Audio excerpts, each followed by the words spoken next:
Welcome back. પાકિસ્તાનીઓને Bharat છોડવા માટેનું ultimatum આપવામાં આવ્યું હતું. આજે પહેલું અલ્ટિમેટમ પૂરું થયું છે અને આવતીકાલે બીજું અલ્ટિમેટમ છે. મોટી સંખ્યામાં અહીંયા જે પણ પાકિસ્તાનીઓ આવ્યા હતા શોર્ટ ટર્મ કે લોંગ ટર્મ વિઝા ઉપર, એ અત્યારે ભારત છોડી અને પરત જઈ રહ્યા છે.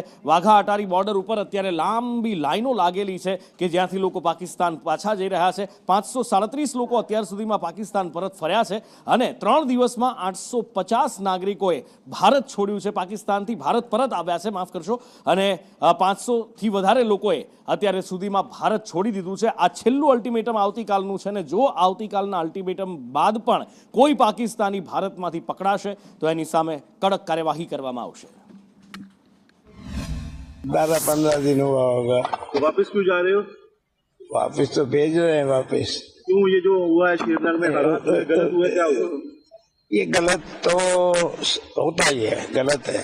गलत को गलत बोलना चाहिए, बस इंसानियत होनी चाहिए, बस मैं तो ये जानता हूँ। इंसानियत, मैं हूँ, आप है, कोई भी हो, इंसानियत छोड़ना नहीं चाहिए। बाकी जो होता है होने तो अपने को क्या है, ये ना भाई साहब। मगर 13 साल बाद आई हूँ सर मैं, मुझे भी बहुत अफसोस है जिनका गया है, जाहिर सी बात है, ठीक है, मगर मेरे बच्चों को संभालने वाला कोई नहीं है। मेरे से बस यही इल्तिजा है अगर मैं इनके साथ चल जाऊं, क्योंकि इनके देखभाल करने वाला कोई भी नहीं है।